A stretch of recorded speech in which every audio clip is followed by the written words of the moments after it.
This is the Perfect Pup Podcast, helping you build a better relationship with your pup, presented by Pupford. Hello, pup parents, and welcome to today's episode of the Perfect Pup Podcast. My name is Devin. This was maybe one of my favorite episodes I've done. The research was fascinating. We're going to dive into the effect that being near and petting a dog can have on our brains and what those implications might be for ourselves, but also for therapy dogs and how we interact with dogs in the world. So let's get right into it. Let's define a few quick terms. So we'll talk a lot about brain activity, specifically prefrontal brain activity or activity in the prefrontal cortex. Essentially, what this part of our brain does is it helps with things like cognitive behavior, personality expression, decision-making, social behavior, and even understanding ourselves and others around us. So a very important part of our brains. We also need to define what's called functional near-infrared spectroscopy, or fNIRS. Essentially, it is, you've probably seen it before, it kind of looks like a rugby cap. It goes on the person's head, has all these cords connected to it, which are hooked up to machines, which are reading changes in your brain, specifically looking at things like oxygen saturation, levels of hemoglobin, things that I don't completely understand, but brain activity as a whole. A group of researchers in Switzerland, they wanted to determine what petting a dog and being in close contact with a dog can do to our brain activity. So they had about 20 participants. Each of them participated in 6 sessions. 3 of the sessions were with a real dog, and 3 of the sessions were with a plush toy. And the plush toy was soft and kind of had hair. They even put a warm water bottle in there to have it act as a control for a real dog. And they presented the plush toy being named Leo. So they tried to kind of make it more human, make it more realistic. The dogs that were involved, there was a Jack Russell, a golden doodle, and a golden retriever all happened to be females, and all of them were trained with interacting with humans, specifically in hospital settings, basically therapy dogs as you would generally think of it. Here's how the study worked.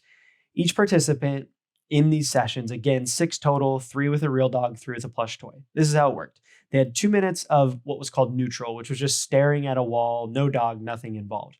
The next was 2 minutes looking at a dog or a plush toy from about 3 feet away. The next phase was having the dog lay near them as they were sitting on a couch, or for the plush toy, putting it on their thigh for 2 minutes. The next phase was the petting phase, where they were actually physically interacting with the dog or the plush toy, petting it, those types of things. And then there was a final 5th phase of what they called second neutral, where again, they were just staring at a blank wall. The dog was gone, the plush toy was gone. And this was repeated again, 3 per the dog, 3 for the plush toy. The results were extremely interesting. As you would probably guess, as the dog was introduced, brain activity was increasing with each phase. So as they were just looking at the dog, brain activity increased. As the dog was just near them, brain activity increased. And then of course, as they pet the dog, brain activity increased. What was interesting was that both the plush toy and the dog showed increased levels of brain activity. So kind of interesting that even a toy that kind of simulates an animal can help with our brain activity. But there was a significant increase and a statistically significant difference between the real dog and our brain activity and just a plush toy. What was really fascinating was that the biggest jump was when the participants went from just having the dog near them to actively petting the dog. And well, of course, doing something physical, the movement of petting a dog could definitely lead to some of that. There was statistical significance to show that the petting the dog itself, the interaction with that dog led to an increase in brain activity. And another point that I don't think the researchers were necessarily expecting, but that they did find through the data was that even that second neutral phase, once the dog left, there was still kind of the same level of brain activity. So not only was petting the dog and having the dog physically there, but even after the dog left, there was some of those lingering effects and some of that increased brain activity for the participants. You might be wondering, okay, why does this matter? Is it important?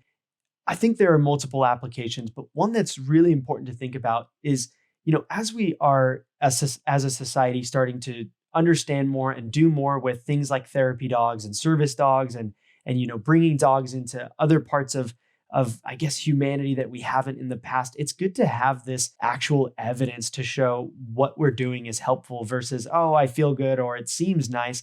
There is data and evidence to support what therapy dogs are doing. And hopefully this type of research will help therapy dog groups and other groups who are trying to make these interactions with dogs and people who need the help of a dog. Hopefully they can get more funding, expand their operations, those types of things. But I also think we can look at it on a more personal level and hopefully find ways to utilize dogs in our own lives and maybe in the workplace. And some of these ideas that I have, some of them are already happening. Others maybe are unrealistic. But for example, you could put, dogs outside of testing centers as high schoolers are going to take the ACT or the SAT, having them pet a dog for a minute or two before they go in and seeing what that does for test results and just improving their confidence. You could also try maybe pairing dogs into real counseling and therapy sessions as, the prefrontal cortex can help with understanding of ourselves and others around us. It could help make those counseling and therapy sessions more valuable and have more positive outcomes. This is in existence now, but it could always be used more of bringing dogs into classrooms of students with developmental disabilities and using those dogs as a way to kind of open them up and get them to express themselves and ideally even learn better. We could try to have politicians pet dogs before they start, working on bills and laws or whatever they do. And maybe we'd have better decisions made. And then, even something like as kids are, teenagers are going into a middle school or a high school dance and they're not feeling confident, maybe they could pet a dog. And on an individual level, I found for myself, even as I was preparing for this episode, as I was writing and as I was kind of studying and getting distracted or feeling sluggish or feeling like I was hitting a writing wall, I would just stop, take a minute or two, pet my dogs, kind of recenter. And, I didn't have a lightning bolt moment of creativity like you see in cartoons, but I definitely felt more like my brain was activated and like I was thinking more clearly. So I hope that this episode and these types of scientific studies, I really love looking at data and really looking at things from a more evidence-based standpoint, especially with our dogs, because there's so much that we don't know and so much information that we're trying to understand that studies like these are so important. And I just wanted to, share what I learned and hope that you can share this with other people and, gain some insights and start looking at how you can use your dog to help people around you or help people in your community. And I really also, as a main point, want people to just take a step back, take a deep breath, and remember that dogs are amazing creatures and that we are lucky to have them in our lives. And there are so many applications on how we can better utilize our relationship with our dogs to improve humanity. And I hope that with that in mind, we approach raising our dogs and training our dogs with a level of respect for these creatures and what they can do and the boost that they can provide to our lives. So if you haven't already, please leave a review on Apple Podcasts. I read every single one of them. I really, truly appreciate them.